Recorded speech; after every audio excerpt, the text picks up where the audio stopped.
ओम शांति। आज 18/9/1969 के अव्यक्त महावाक्य है। टाइटल है त्रिनेत्री, त्रिकालदर्शी और त्रिलोकीनाथ बनने की युक्तियाँ।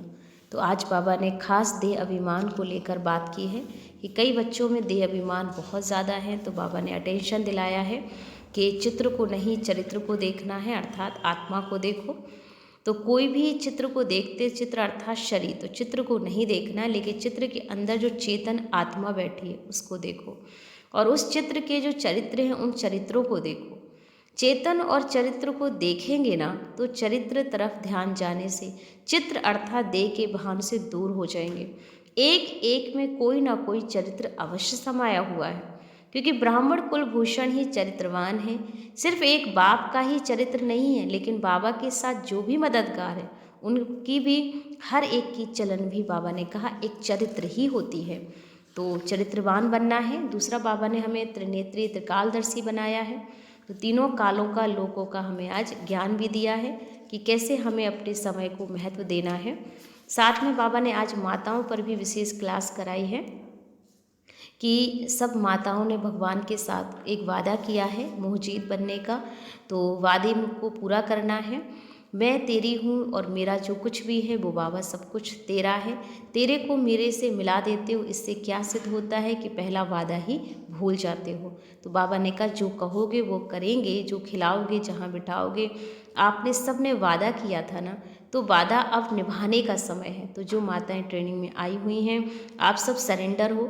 जब सरेंडर हो चुके हो तो बाबा ने कहा मोह कहाँ से आया।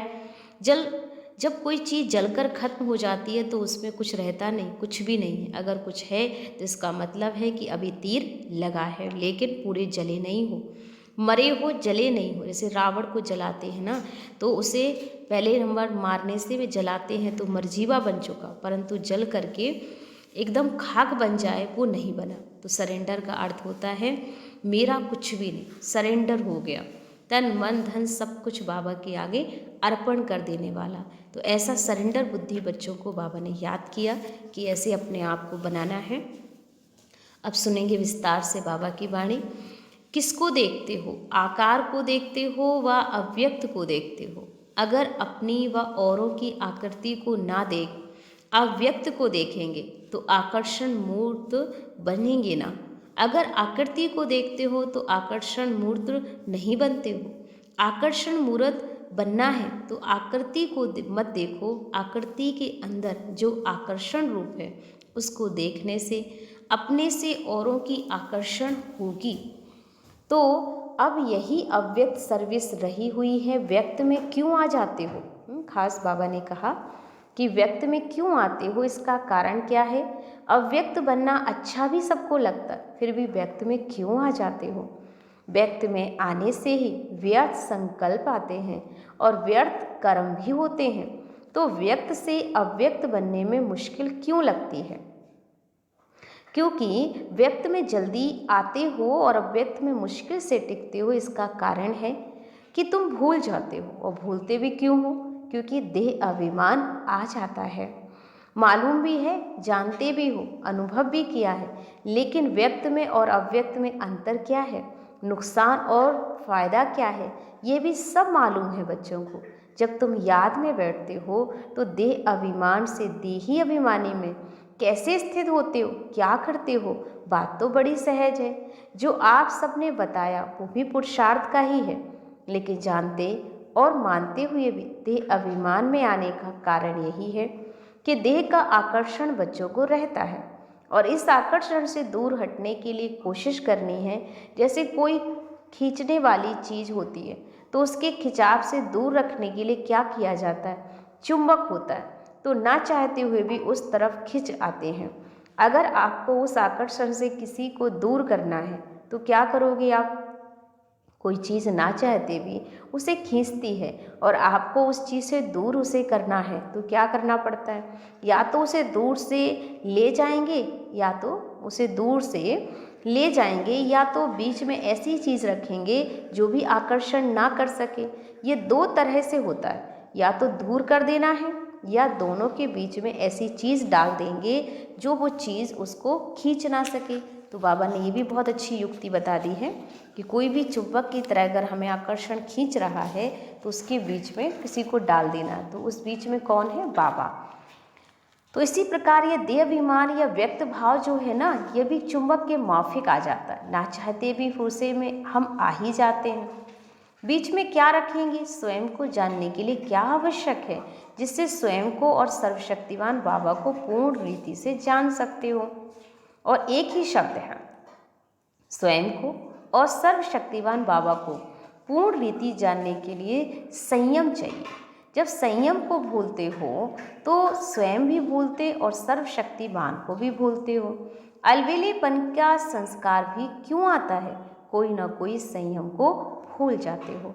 तो संयम जो है वो स्वयं को और सर्वशक्तिवान बाप को समीप लाता है। अगर संयम में कमी है तो स्वयं और सर्वशक्तिवान से मिलन में कमी ही आएगी। तो बीच की जो बात है ना, वह संयम है। कोई ना कोई संयम जब छोड़ते हो तब याद भी छूटती है। अगर संयम ठीक है तो स्वयं की स्थिति भी ठीक होगी, और स्वयं की स्थिति ठीक है तो सब बातें भी ठीक होंगी। तो यह देह की जो आकर्षण है ना, वो बार बार अपनी तरफ आकर्षित करती है। और अगर बीच में ये संयम रख दो तो ये देह की आकर्षण आकर्षित नहीं करेगी। उसके लिए 3 बातें बाबा ने ध्यान रखने को कही। पहले स्वयं की याद, संयम और समय। ये 3 बातें हम याद रखेंगे तो क्या बन जाएंगे? त्रिनेत्री और त्रिकालदर्शी और त्रिलोकी नाथ बन जाएंगे। संगम युग का जो आप सबका टाइटल है ना, वो प्राप्त हो जाएगा। स्वयं को जानने से हम सर्वशक्तिमान बीच में आ ही जाता है। तो इन तीनों बातों की तरफ बच्चों को ध्यान देना होगा।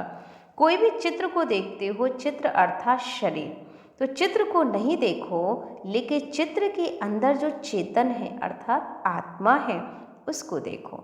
और उस चित्र को जो चरित्र है और उन चरित्रों को देखो। चेतन और चरित्र को देखेंगे तो चरित्र तरफ ध्यान जाने से चित्र अर्थात देह के भान से हम दूर हो जाएंगे। एक एक में कोई ना कोई चरित्र जरूर है, क्योंकि ब्राह्मण कुलभूषण ही चरित्रवान है। सिर्फ एक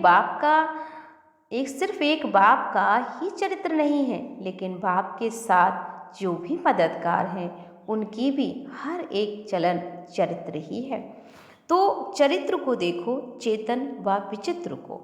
तो ये कहें विचित्र और चरित्र, अगर ये 2 बातें देखो तो देह की आकर्षण जो ना चाहते हुए भी खींच लेती है वो दूर हो जाएगी। तो विचित्र आत्मा और चरित्र हमारे कर्म।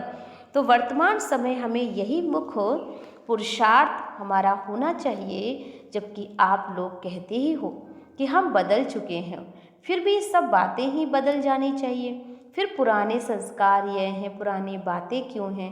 अपने को बदलने के लिए पहले ये जो भाव आता है ना, उस भाव को बदलने से सब बातें बदल ही जाएंगी। अशक्ति में आ जाते हो ना, तो अशक्ति के बजाय अगर अपने को शक्ति समझो तो अशक्ति समाप्त हो जाएगी।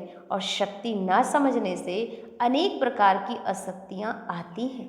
कोई भी आसक्ति चाहे देह की हो, चाहे तो देह के पदार्थों की हो, कोई भी आसक्ति उत्पन्न हो तो उस समय यही याद रखो, मैं शक्ति हूँ। और शक्ति फिर आसक्ति कहाँ? अब आसक्ति के कारण उस स्थिति में आ नहीं सकते, तो आसक्ति को खत्म कर दो। उसके लिए यही सोचो, मैं तो शक्ति हूँ। माताओं को विशेष कौन सा विघन आता है? मोह। और मोह किस कारण आता है? मोह मेरा से होता है। लेकिन आप सबका वादा क्या है? शुरू में आप सब आए तो आपका वादा क्या था? मैं तेरी तो सब कुछ तेरा।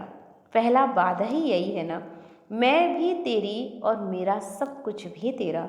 तो फिर मेरा कहाँ से आया? अब तेरे को मेरे से मिला देते हो ना, इससे सिद्ध हुआ कि पहला वादा ही भूल जाते हो। तो पहला वादा ही सब करते ही हो, जो कहोगे वो करेंगे, जो खिलाओगे, जहाँ बिठाओगे, जो वादा है वह वादा याद है। बाबा तुमको अव्यक्त वतन में बिठाते हैं तो आप फिर व्यक्त वतन में क्यों आ जाते हो? वादा तो ठीक है, निभाना भी है, वादा है ना सबका, जहाँ बिठाएंगे वहाँ बैठेंगे। बाबा ने तो कहा नहीं है कि व्यक्त वतन में बैठो, व्यक्त में होते भी अव्यक्त में रहो बच्चे। पहला पहला पाठ ही बच्चे भूल जाएंगे तो फिर ट्रेनिंग क्या करेंगे। ट्रेनिंग में पहला पाठ तो पक्का कराओ। याद रखो कि जो वादा किया है उसको हम निभाएंगे। तो जो माताएं ट्रेनिंग में आई हुई हैं अब सब सरेंडर हो। जब सरेंडर हो चुके हो तो फिर मोह कहाँ से आया। जब कोई जलकर खत्म हो जाता है तो उसमें कुछ रहता है, कुछ भी नहीं। अगर कुछ है तो इसका मतलब है कि तीर अभी लगा नहीं है। लेकिन पूरे जले नहीं हैं, मरे हैं, जले नहीं हैं। रावण को भी पहले मारते हैं फिर उसे जलाते हैं। तो मरजीवा बने हो परंतु जल करके, बाबा का कहना है, जल करके एकदम खाक बन जाए, वो नहीं बने हो अभी।